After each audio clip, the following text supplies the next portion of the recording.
Hello students, आज हम इस वीडियो के अंदर कवर करने वाले हैं जो क्लोज का जो हमारा टॉपिक है उसको आगे हम स्टडी करते हैं। देखो बच्चों, हमने उस पहले जो वीडियो के अंदर हमने क्लोज के टाइप्स को पढ़े हैं, मेन क्लोज और सबऑर्डिनेट क्लोज। अब बच्चों, सबऑर्डिनेट क्लोज है वो उसके टाइप्स होते हैं।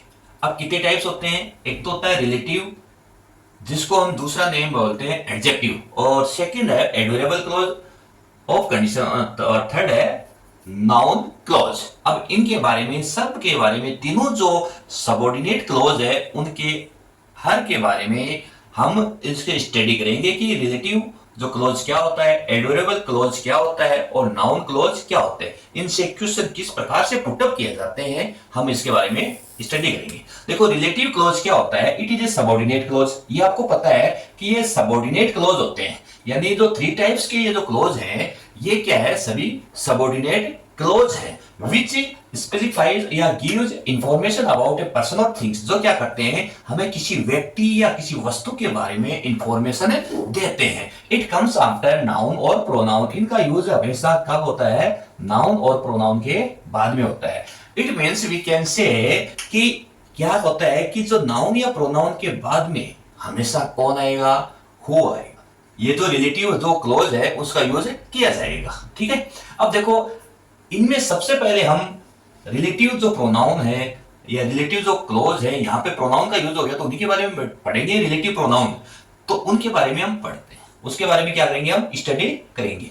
पहला है हमारा यूज ऑफ हु। अब बच्चों, मैं आपको ये बताना चाहता हूं, इसी एग्जांपल से मैं आपको ये बताना चाहता हूं कि जो क्लोज का जो क्वेश्चंस है वो टू टाइप से किस प्रकार से पुटअप किया जाता है।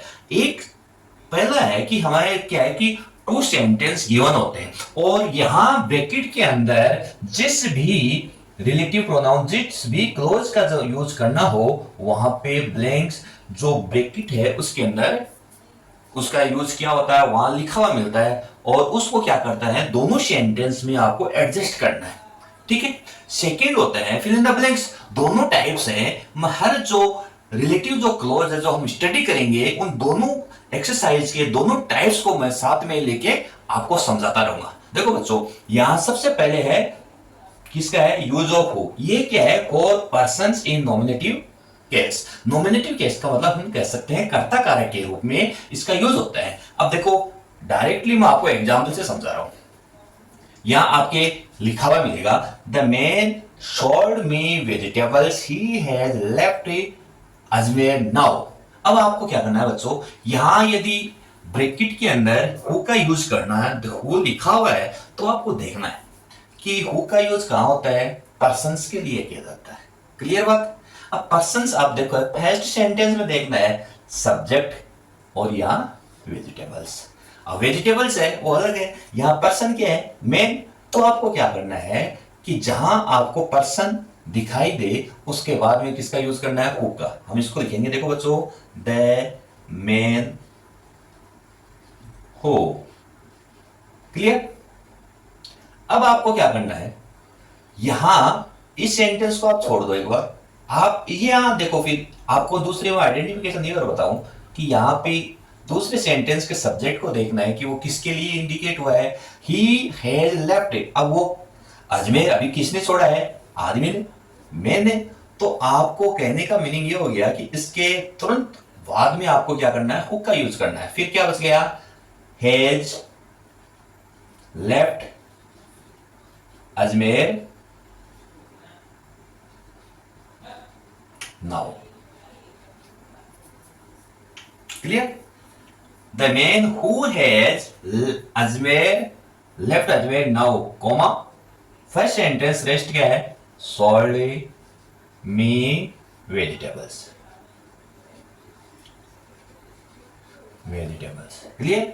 The man who has left Ajmer now sold me vegetables. Clear? इसको इस टाइप से बना सकते हैं या हम ऐसा भी बना सकते हैं, द मैन, यहां पे हु का यूज कर दो। ठीक है?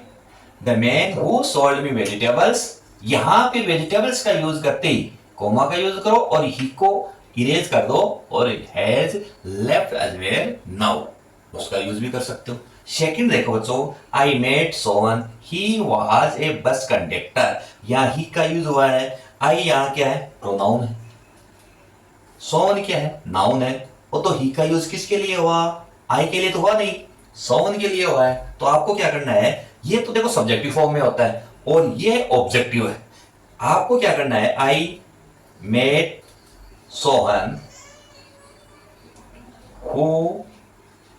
अब देखो बच्चों, आपको पता है कि यहां ये सोवन के लिए ही आया है तो उसको दोबारा राइट नहीं करेंगे। यदि हु का यदि प्रयोग करना है तो हु से पहले नाउन या प्रोनाउन आना चाहिए और हु के तुरंत बाद में हेल्पिंग वर्ब आने, है ना। तो यहां क्या आ गया, हु आगे क्या आ गया, was a bus conductor. Clear. To type से हो सकते हैं, एक सब्जेक्टिव और एक ऑब्जेक्टिव। सेकंड में आपको यदि कहूं सेकंड टाइप, ये है हमारा फर्स्ट टाइप। सेकंड टाइप के अंदर क्या है कि देखो ब्लैंक से पहले क्या आना चाहिए, पर्सन, और आगे वर्ब आने चाहिए। क्लियर। यहां हम बात करें जैसे I know mister Sharma, mister Sharma क्या है, नाउन है, और यहां पीछे क्या होगी, वर्ब। तो यहां इस कंडीशन में किसका यूज हो गया, हु। ऐसे ही हमने क्या बनाया है, एग्जाम्पल बनाए हैं। The man I help was in trouble. यहां पर भी क्या होगा कि किसका यूज होगा, हु का यूज होगा। The man who I help. यहां क्या है कि यहां तो सब्जेक्ट, ये क्या है, नाउन है, और ये प्रोनाउन है। उस कंडीशन के अंदर इसका यूज हुआ है कि किस, the man who I helped was in trouble. तो यहां पे किसका यूज हो गया, हु का यूज हो गया। तो पहला जो मेन जो रीजन है हमारा यही है कि ब्लैंक से पहले क्या आना चाहिए, नाउन या प्रोनाउन, और उसके बाद में हमें वर्ब आती है। वर्ब भी कौन सी होती है, हेल्पिंग वर्ब या मेन वर्ब। ठीक है। अब दूसरा जो एग्जांपल है वो लेते हैं। सेकंड जो हमारा रिलेटिव प्रोनाउन है उसको हम देखते हैं, यूज ऑफ हुम। देखो बच्चों, यूज ऑफ हुम है, आपको पता है कि हु, हुम और हुज, इनका यूज हमेशा किसके लिए होता है, नाउन या प्रोनाउन के लिए होता है, पर्सन्स के लिए होता है। क्लियर। तो ये क्या होता है कि ये जो हु का यूज होता है वो किसके लिए होता है, कर्ता कारक के लिए, और ये कर्म कारक के लिए होता है। ठीक है। इसका पैटर्न देखो, पहले आपको ये बताऊं कि ये सेंटेंस मैंने पैटर्न इसलिए लिखा है कि आप इनसे आपको जान जाओ। अब देखो यहां मैंने कहा है कि जैसे सेंटेंस से देखते हैं, I know your son I teach him in the school. Who के यूज के अंदर हम सब्जेक्ट को रिमूव करते थे, जबकि होम के यूज के अंदर क्या करेंगे कि सेकंड सेंटेंस के अंदर जो भी ऑब्जेक्टिव फॉर्म आएगी उसको हम क्या करेंगे, रिमूव करेंगे। क्लियर। जैसे आई नो योर सन, मैं तुम्हारे बेटे को जानता हूं। I teach him in the school, मैं उसको स्कूल के अंदर पढ़ाता हूं। हिम यहां किसके लिए आया, योर सन के लिए। इट मीन्स हम क्या करेंगे कि यहां पर जो यहां ऑब्जेक्टिव फॉर्म है वो किससे रिलेटेड है, उसके बाद में हम इससे रिलेटिव प्रोनाउन का यूज करेंगे। तो क्या होगा, इसका हम ये बनेगा, I know your son home. अब सेकंड सेंटेंस है, आपको एडजेक्टिव उतारना है। I teach in the school, और यहां हिम है वो, उसको हम क्या करेंगे, इरेज कर देंगे। क्यों, हिम है वो इसके लिए है। A girl has written this letter, you selected her. अब देखो, a girl has written this letter, एक लड़की है जिसने क्या किया है, ये वो पत्र लिख चुकी है और आपने उसको क्या किया है, सिलेक्ट किया है। अब हर यहां किसके लिए आया, ये ऑब्जेक्टिव फॉर्म है। ऑब्जेक्टिव फॉर्म कहां आता है, आफ्टर द वर्ब। किसके लिए आया, ए गर्ल के लिए। इट मींस हम क्या कर सकते हैं, यहां पे जो भी रिलेटिव जो क्लोज आएगा, रिलेटिव जो प्रोनाउन आएगा आफ्टर, उसी के बाद में आएगा सब्जेक्ट के बाद में। तो ये गर्ल, अब हम क्या लिखेंगे, हु, यहां सॉरी होम का यूज है। आप इस कंडीशन में क्या कर सकते हो, ए गर्ल होम। अब देखो यहां होम का यूज किया है, या तो आप इसको राइट कर दो, या आप क्या करो, इसको राइट करो। यदि पहले ए गर्ल होम, फिर यहां ये सेंटेंस ज्यादा इंपॉर्टेंट है, पहले इसको लिखो, यू सिलेक्टेड।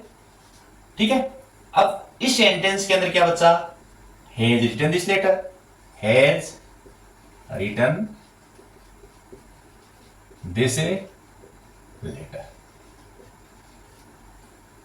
क्लियर। इसी टाइप से इसके अंदर फिल इन द ब्लैंक्स में आए तो वो भी है कि ब्लैंक से पहले क्या आना चाहिए, पर्सन। ब्लैंक्स के बाद में भी सब्जेक्ट आना चाहिए, वो भी क्या होना चाहिए, पर्सन। हमारा जो पैटर्न है, सेकंड जो पैटर्न है वो क्या है कि पर्सन, यहां सब्जेक्ट आना चाहिए। अब देखो बच्चों, यहां the boy he gave money was, ये क्या है कि जो जो फर्स्ट सेंटेंस है या जो सब्जेक्ट है उससे सेकंड सेंटेंस है वो कुछ ना कुछ रिलेशन होना चाहिए। यहां उसी कंडीशन में किसका यूज होगा, यहां होम का यूज होगा। इसकी स्ट्रक्चर यही है कि पहले क्या आना चाहिए, नाउन या प्रोनाउन या जो भी है, पर्सन आना चाहिए, उसके बाद में भी पर्सन आना चाहिए।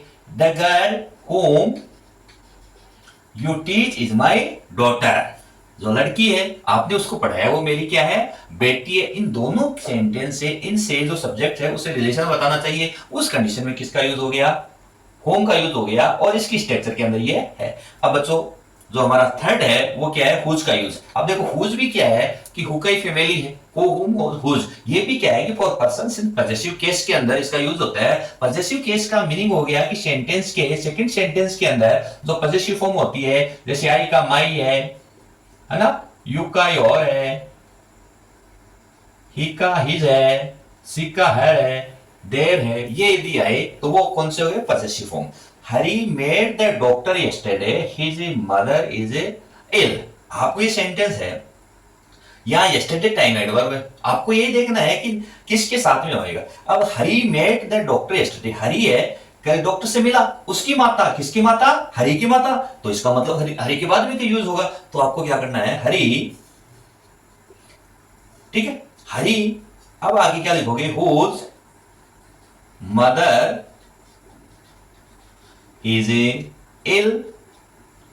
अब यहां कोमा का यूज क्या करोगे, फर्स्ट सेंटेंस को लिखोगे, met the doctor yesterday,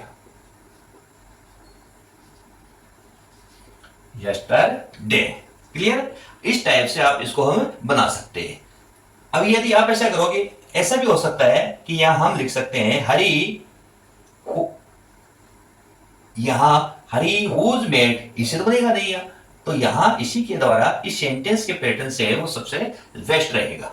second देखो बच्चों, यहां कोमा का यूज भी करते हैं, कोमा नहीं लगे तो भी चलेगा, है ना। आजकल मॉडर्न इंग्लिश के अंदर है, मैं आपको बताऊं कि कोमा का यूज नहीं करते हैं, बट मैं आपको ये कहूं कि कोमा लगाना कंपलसरी होता है, ये उससे कि सेंटेंस कोमा का यूज वहां होता है, थोड़ा सा स्टॉपेज होता है, तो और ग्रामेटिकल जो पोर्शन के लिए जरूरी है। Hari whose mother is ill, direct यदि मेड द डॉक्टर, ऐसे तो नहीं हो सकता, थोड़ा सा स्टॉपेज पॉज होते हैं, पॉज थोड़ा सा यदि पॉज हो वहां पे कोमा का यूज करना कंपलसरी है, इसलिए मैं कोमा का यूज बताता हूं, मगर मॉडर्न इंग्लिश के अंदर ये जरूरी नहीं है। आई know the man his father is on the हिल, मैं उस आदमी को जानता हूं जिसके पिताजी, अब यहां हिज किसके लिए है, इसके लिए। यहां क्या आ गया, I know the mother, the man, whose, अब यहां हिज हट गया और बच गया क्या, father is on the hill. Clear. तो इस टाइप से क्या है कि जो हमारा हु, हुम और हुज है वो सब्जेक्टिव और ऑब्जेक्टिव फॉर्म के अंदर इनका यूज किया जाता है। अब हम क्या करते हैं, इसका जो नेक्स्ट एग्जांपल है, हुज का सेकंड टाइप है, उसको हम राइट करते हैं। देखो जो सेकंड टाइप क्या है, जो हुज का सेकंड टाइप का इसमें पैटर्न ये है कि पर्सन आगे ब्लैंक्स आए, उसके बाद में थिंग्स या वर्ब आए, उस कंडीशन, उस ब्लैंक्स के अंदर किसका यूज होता है, हुज का यूज होता है। Person plus things plus person plus verb के उस कंडीशन में हुज होता है। पर्सन प्लस या blank person, person plus verb, इस कंडीशन में भी हुज का यूज होता है। Person plus blank person plus verb, उस कंडीशन में भी किसका यूज होता है, हुज का यूज होता है। एग्जांपल से हम देखते हैं, द मैन, मैन क्या है, पर्सन। अब देखो बच्चों, शर्ट क्या है, फर्स्ट थिंग्स है या नहीं है, इसके आगे क्या है, वर्ब, उस कंडीशन में इस ब्लैंक्स में क्या होगा, हुज का यूज होगा। द मैन कार, कार क्या है, थिंग्स है, और यू क्या है, पर्सन है, और बोरोड क्या है, वर्ब है, उस कंडीशन में भी किसका यूज होगा, यहां पे हुज का यूज किया जाएगा। द मैन, यहां सन क्या है, देखो ये भी बच्चों पर्सन है, यू भी क्या है, पर्सन है, पर्सन में नाउन और प्रोनाउन दोनों होते हैं। यहां टोट क्या है, ये हो गई वर्ब, उस कंडीशन में भी किसका यूज होगा, हुज का यूज होगा। The boy father is a doctor, तो यहां क्या है, पर्सन, ये फादर क्या है, पर्सन है, और इज क्या है, वर्ब है। इस कंडीशन में भी हुज का यूज होगा। फिर हमें फोर्थ पढ़ते हैं कि यूज ऑफ विच का यूज हम करते हैं, है ना। विच देखो बच्चों आप अच्छे से जानते हो, विच का यूज है वो हमेशा एनिमल्स के लिए होता है और लाइफलेस थिंग्स के लिए होता है। We can say non living things, इनके लिए साथ में इसका यूज किया जाता है। जो फर्स्ट टाइप है, फर्स्ट टाइप के अंदर क्या करते हैं, इसमें हमें ये देखना है, देखो बच्चों यहां वही बात है, जहां हु का यूज हुआ है, हुम का यूज हुआ है, वैसा ही इसका यूज होता है। नॉन लिविंग के लिए हमेशा इट का यूज करते हैं, तो सेकंड सेंटेंस के अंदर इट आया है उसको हम क्या करेंगे, रिमूव कर देंगे। इट को क्या करेंगे, रिमूव करेंगे। क्लियर। जैसे Mohan purchase a new car, तो ये देखो न्यू क्या क्या है, ये है थिंग्स, और मोहन क्या है, ये है पर्सन। तो यहां इसमें पर्सन के लिए नहीं होगा, यहां इस रिलेटिव प्रोनाउन का यूज कहां होगा, इस नॉन लिविंग के लिए होगा। तो हम क्या लिखेंगे, Mohan purchased a new car, फिर किसका यूज करेंगे, विच। क्लियर। और विच का यूज करते देखो बच्चों, इट है वो किसके लिए आया, इस कार के लिए आया, इसलिए हटा देंगे, रिमूव कर देंगे। शेष क्या बचा, रेस्ट सेंटेंस से looked a very beautiful. Clear. The tree was very big, it fell on their house.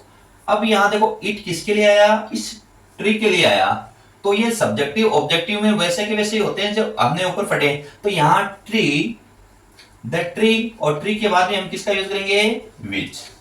Clear. फिर आपको ये सेकंड सेंटेंस है राइट करना है, फेल ऑन देयर हाउस, फिर किसका यूज करना है, कोमा। कोमा का यूज करके रेस्ट सेंटेंस जो बचा हुआ है उसको हम लिखेंगे वॉज ए वेरी बिग। अब सेकंड टाइप्स का, इसका बच्चों सेकंड टाइप के ब्लैंक्स के रूप में आते हैं। वो कैसे आते हैं, देखो ब्लैंक से पहले तो आपको पता है नॉन लिविंग एनिमल्स आएंगे, उसके बाद में देखो नाउन या प्रोनाउन है वो निश्चित रूप से होंगे। क्लियर। जहां ब्लैंक से पहले नाउन या प्रोनाउन आए, यहां नाउन और प्रोनाउन ये वैसे नाउन नहीं होते हैं, मगर यहां एनिमल्स आए या थिंग्स आए, उस कंडीशन में किसका यूज होगा, विच का यूज होगा। क्लियर। यहां द स्टोरी क्या है, नॉन लिविंग है, कोई डॉग आ जाए, एलिफेंट आ जाए, टाइगर आ जाए, है ना, या कुछ नॉवेल है, कुछ भी आ जाए यहाँ, यानी नॉन लिविंग और एनिमल्स का यूज आए ब्लैंक्स, उस कंडीशन में किसका यूज होता है, यहां विच का यूज होता है, और आगे क्या आना चाहिए, नाउन या प्रोनाउन। सेकंड इसका रूल ये है कि ब्लैंक से पहले यदि प्रीपोजिशन का यूज हुआ है, यदि ब्लैंक से पहले प्रीपोजिशन का यूज हुआ है, उस कंडीशन में भी किसका यूज होगा, रिलेटिव जो हमारा प्रोनाउन है विच का यूज होगा। तो इस टाइप से बच्चों आज के हम इस वीडियो के अंदर हमने हु, हुम, हुज और विच का यूज पढ़ा है, और नेक्स्ट वीडियो के अंदर अगले जो हमें रिलेटिव जो प्रोनाउन है उनके बारे में स्टडी करेंगे। ओके बच्चों, थैंक्स।